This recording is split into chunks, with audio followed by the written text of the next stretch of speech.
Old Arlo, the locksmith with eyes like faded sapphires and hands etched with the memory of 10,000 tumblers, possessed a key unlike any other. It wasn't forged from gold or silver, but from a curious, warm metal that seemed to hum faintly when held. This key, nestled in a worn velvet pouch close to his heart, held a gentle magic.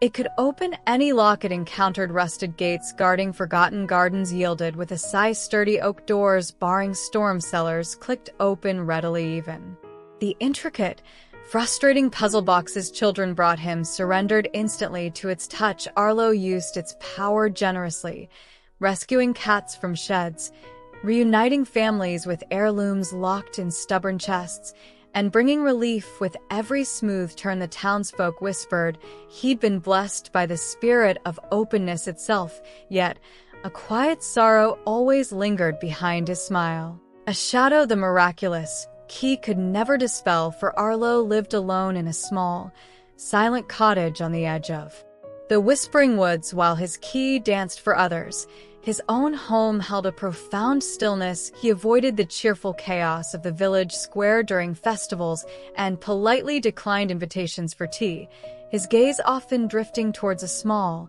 curtained window at the back of his workshop. His only regular visitor was Elara, a bright-eyed girl from next door who adored the gentle locksmith. She'd bring him wildflowers and chatter about her day, fascinated by the clinking tools and the warm hum of the special key. She sensed his loneliness, a subtle ache beneath his kindness, like a locked door within the man who held the master key. Mr. Arlo, she asked one misty afternoon, watching him polish the key, does it ever get sad, opening everything for everyone else? Arlo paused, the soft cloth stilling on the warm metal. Sometimes, little one, he murmured, his voice rough like unoiled hinges. Sometimes the easiest doors to open are the ones outside ourselves. One blustery autumn evening, a fierce gale rattled the village, tearing slates from roofs and sending branches clattering down lanes seeking shelter. Elara and her frantic mother pounded on Arlo's door. He welcomed them into the cozy warmth, the fire crackling reassuringly as Elara explored the cluttered workshop. Her curious fingers brushed aside dust from a small, exquisite object tucked away on a high shelf, a delicate music box crafted from rosewood, inlaid with mother-of-pearl flowers. It was beautiful, yet utterly silent, its tiny keyhole dark and waiting. Oh, Mr. Arlo, Elara breathed, carefully lifting it down. It's lovely. Will your magic key make it sing?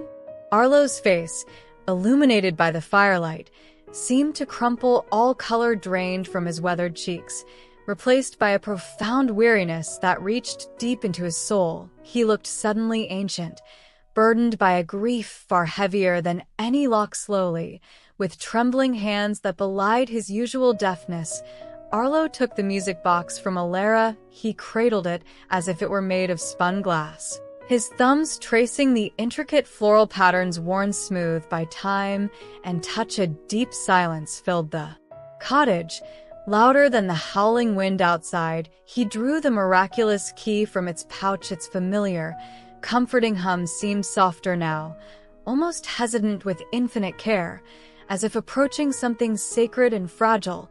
Arlo inserted the key into the music box's tiny lock. Elara and her mother held their breath. The key slid in perfectly, as it always did. Arlo closed his eyes, took a steadying breath that shook his thin frame, and gently turned. The key moved smoothly, but the lock did not yield. Not a click, not a scrape, not the faintest promise of movement. It remained stubbornly, completely shut. The magic key, conqueror of every barrier in the village, had met the one lock it could not open. A single tear escaped Arlo's closed eyelid, tracing a path through the dust on his cheek. It belonged to my Elara, he whispered, the name hanging in the air like a lost note. His voice was thick with decades of unshed tears. My wife, she loved this box. It played her favorite lullaby on the night the fever took her. She wound it tight, but it never played again. And the key vanished with her last breath. He placed the silent box gently on the table, the miraculous key still protruding uselessly from its heart. This key. He touched the warm metal.